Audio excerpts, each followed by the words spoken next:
Right. So thank you for being in the meditation with me. Yeah, so the words are great. So they will appear in this talk too. That's I really like this. As a matter of fact, it is like we can use everything in one from one talk. There's so much in there. It's like you look for meditation, here it is. Here are some words for meditation too.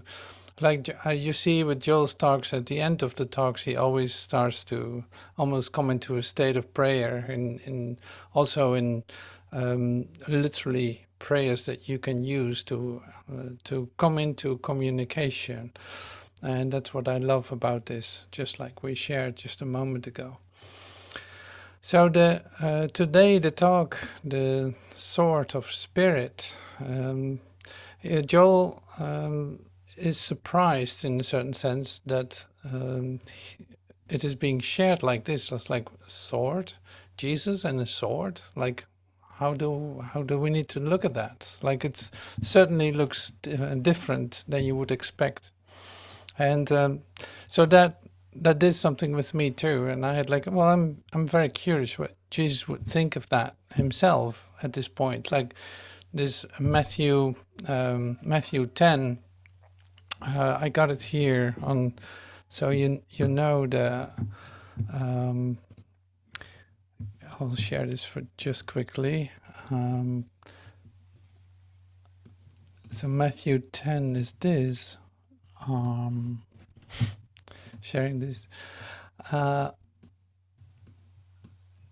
Do not think that I came to bring peace on earth.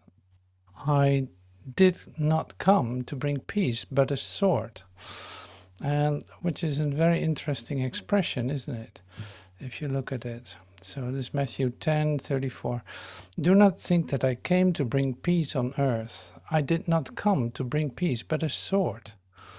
And that has been a very important, in fact, a very important part of the text, like in the fundamental thinking of the religious establishment. This was a very important part. And in a certain sense, as I hear Jesus share it, it was misinterpreted. It was misinterpreted. And so I started to look it up because, you know, I work, or the Course in Miracles is written in me too. It is like this. And so I looked it up where it came in the text, and just to get an idea of what Jesus says himself about this, because yeah, you might never have heard it before. And that's very interesting. I'll share that with you immediately too, so we have something to take a bite of, so to speak. So this was the Matthew 10, but here is this. I'll read it to you. So yeah, actually I've been quite careful with not using A Course in Miracles in these meetings with Joel, but here I could not resist it in a certain sense, or it came to me to share. And that's this. Jesus in the Course in Miracles. If the apostles had not felt guilty, they never would have quoted me as saying, I come not to bring peace, but a sword. This is clearly the exact opposite of everything I taught. And then Jesus immediately continues with another part in the Bible where there's the, say, just before the crucifixion. Nor could they have described my reactions to Judas Iscariot as they did. If they had really understood me, they could not have believed that I could have said, betrayest thou the Son of Man with a kiss? Unless I believed in betrayal. The whole message of the crucifixion was simply that I did not believe in betrayal.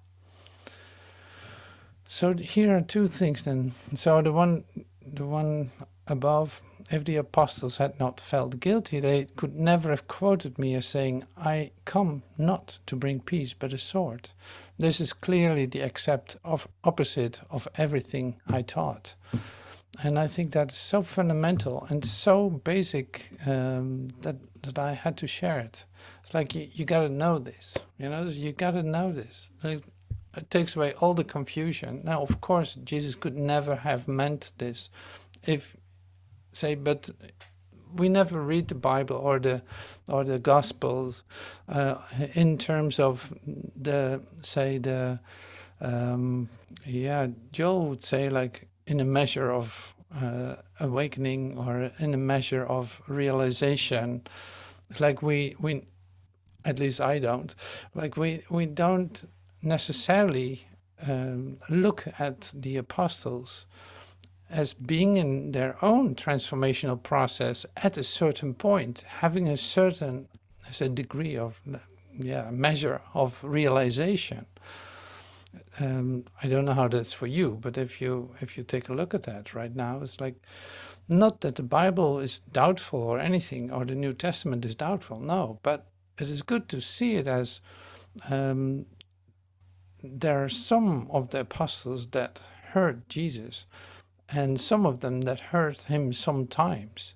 So they might have quoted him in what they thought that he said, but that doesn't mean that it necessarily has to be that way.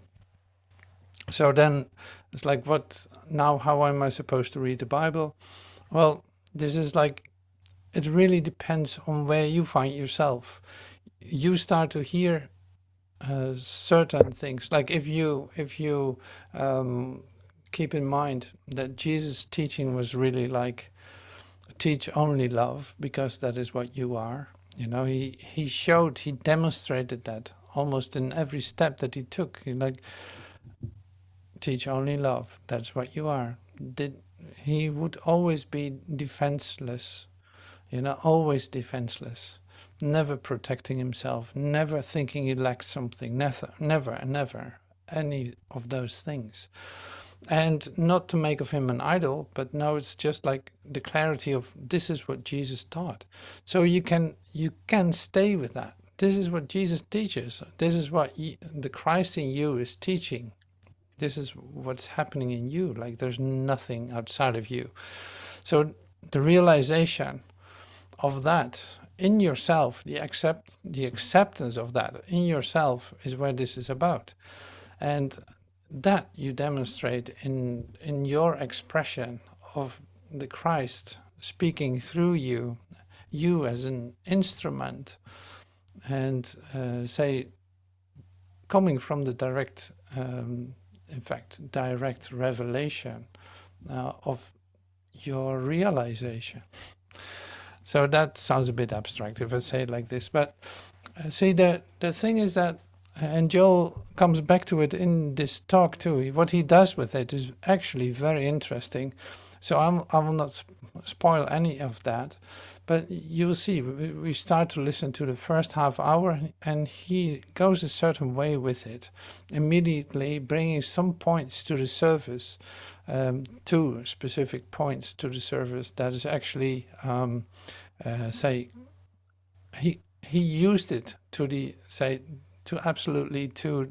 a great, in a great way, even though he might not realize the way that the apostles have quoted him. He still does something very useful with it, and that's what we're going to listen to in a moment. So this is good to know. So I will take a look at the chat, absolutely, and I'll take it with me, and I come back to you about it, but I cannot do it right now. So like I said, the great thing with this, the great thing, you might also directly write me an email. That's also very helpful. Thank you.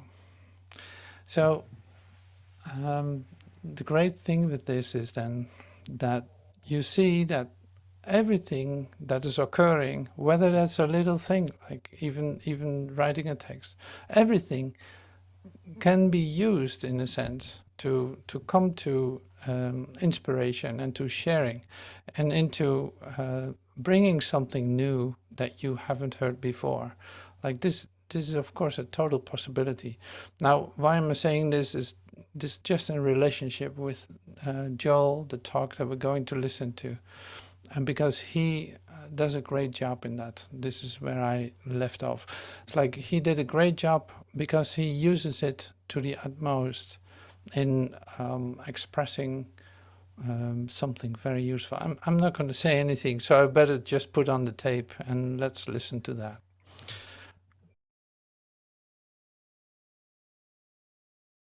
In the class, you see the listening to the talk now becomes actually different. It's interesting what Joel shares. So one of the things that you recognize is the process of your awakening. It's like to think that you're just, say, will hang out on cloud nine would be like a fantasy, and not. Yeah, he calls it suffering. It's like you go through deep episodes, you go through all the stuff, so to speak, and that is not for anyone different. So it's not that there are exceptions to that. No, it's the only difference might be that you start to become, say, quickly in letting go of ideas or returning back to stillness.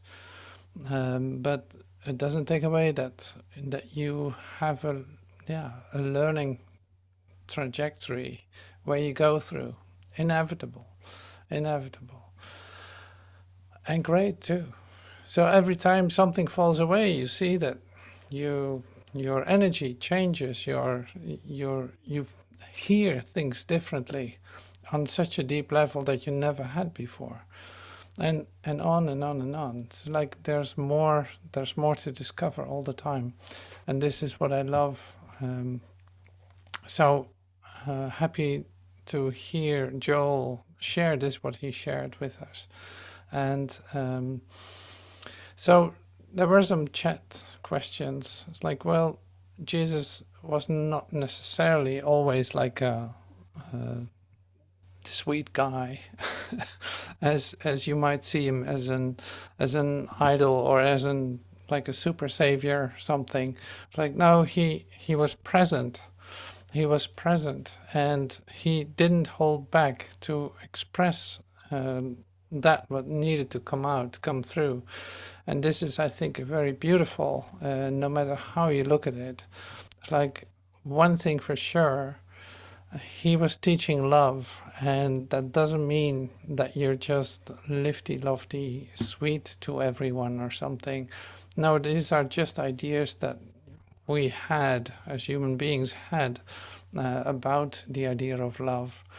So the real thing then is to stand still, be present, and say, only love is real is what is, and the rest is not.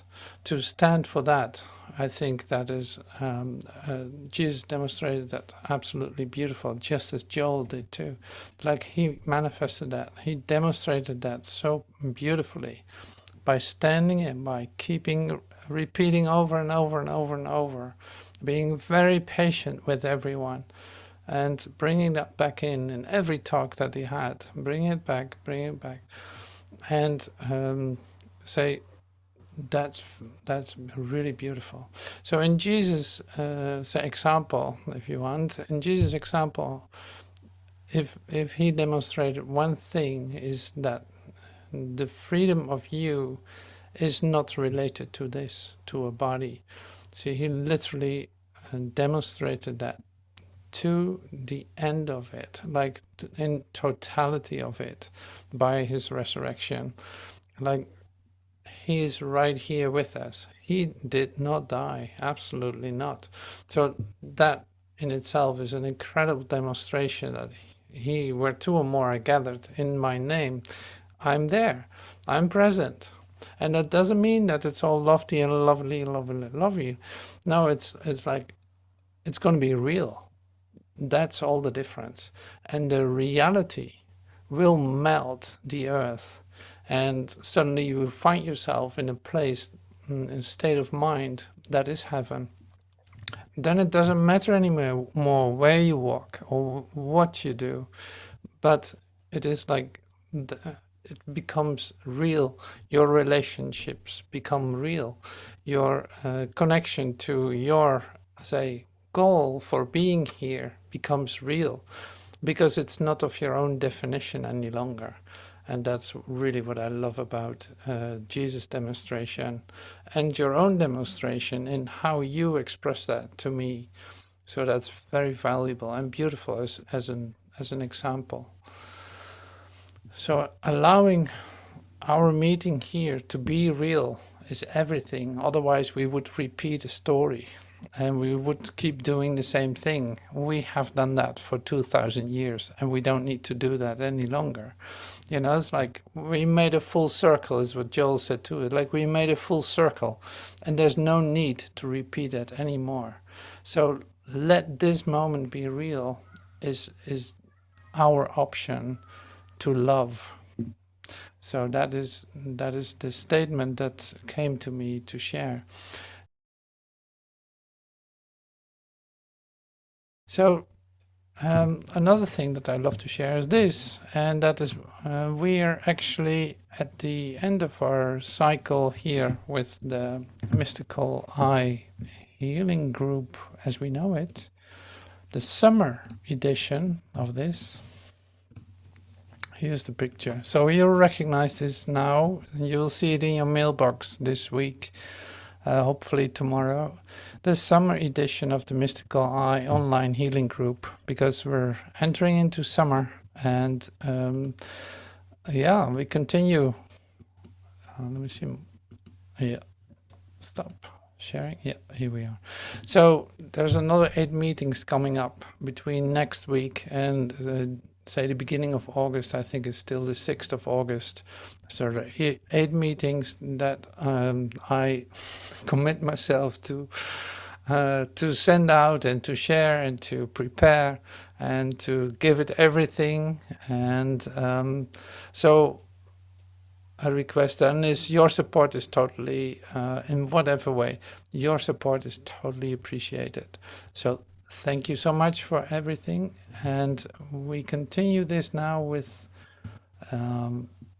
yeah, if you feel like sharing something, please do so.